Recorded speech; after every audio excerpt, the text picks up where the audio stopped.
Alright, what's up guys? I'm going to talk about pec major, pec minor today, your chest muscles, how to isolate them, some movements to really contract those muscles instead of using your secondary muscles such as your anterior delts or your triceps. Basically, your chest is like a fan. It fans out from the center of your sternum, your chest bone, basically your sternum, fans out to your humerus, which is your main bone in your arm here, so it runs across the shoulder and connects to the humerus. The main movement of your pec major would be like a fly adduction is basically the movement of the major, pec major. Pec minor would be, it connects to your coracoid process, so the front of your shoulder. So anything with like a like a dip or a shrug is going to help isolate your pec minor. So like when you see people leaning forward on the tricep dip machine, you're really isolating lower chest, pec minor, things like that. I'm going to show you a new movement for pec minor, a dip where you just dip down with shoulders, press back up, straight arms locked. That's going to isolate that pec minor. So let's get into it, show you some movements that will help isolate these, but that's the anatomy as far as the chest. Peace out, let's go. Alright, before we start these exercises, some key things to think about when doing your chest presses, or any type of muscle group for that matter, is mind muscle control. So concentrate and squeeze when you're doing these muscle groups. For today it's pec major, pec minor, chest. So don't just go through the motion and not squeeze the chest. Make sure you come forward and really squeeze. See how I squeeze my chest when I come forward? If you're just going through the motions, that's fine, you're still hitting them, but you're not going to tear up that muscle fiber as much as you can when you're squeezing. Keys to remember when doing this: retract your shoulder blades, pinch them together when you're laying on the bench. Make sure you have a fist or glory hole underneath your lower back so you have a good arch. So your chest is up, shoulder blades are pinched, elbows slightly underneath the arms, elbows slightly underneath the shoulders. Like I said, come forward and squeeze the chest on every movement, even your flies. Come forward and squeeze. Not only are you going to just crush the chest, you're going to hit your serratus too. The main movement of your serratus is protraction of the shoulders going forward. So some tips there: remember 5 points of contact when doing any type of bench press or incline press, meaning head, shoulder blades pinched, touching the mat, butt touching the mat or the bench, and then feet touching the floor.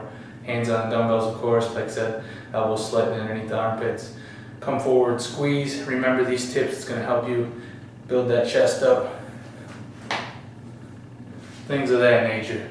Let's get into this workout, baby. Dream and achieve. Let's go. Also, if you're trying to build your chest up, don't worry about high volume. Try to do like 5 sets instead of 3 sets. For this routine, I'm actually doing 5 sets of 10 with fairly decent weight. I'm trying to stay around like 80% of my max weight on everything. This is a unique chest fly. It puts all the tension on your chest because you are leaning forward. Put the seat at an incline, lean onto it, and do your cable flies that way.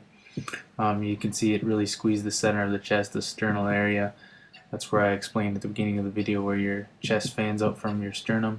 You're really isolating the center of that area, squeezing the chest, protracting forward with your shoulders. Next, I get into a flat chest press with dumbbells.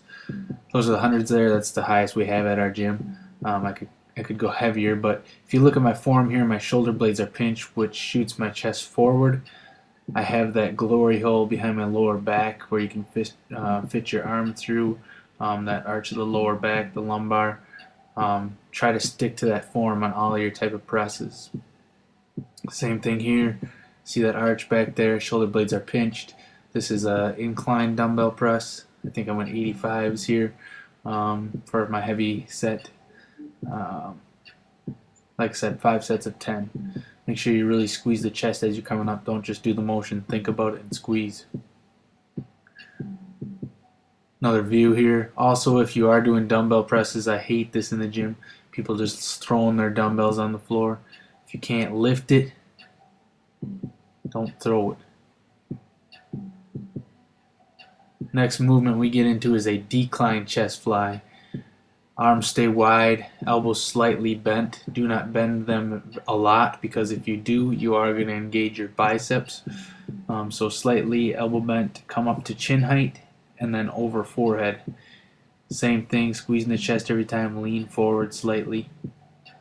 You'll feel this in the lower chest area. Hitting different angles of the chest in this workout. Right here's a unique move, basically using your scaps or your shoulder blades, kind of dipping down with a straight locked arm and extending back up. This takes a lot of practice as far as moving your shoulder blades. Make sure you work on retraction when you're doing rows for your back, depression when you're doing lat pull downs. You'll see that in future videos. Definitely a good movement for the pec minor, though. This is that one that connects to that coracoid process, the front of your shoulder. Really isolates it. Give that a shot.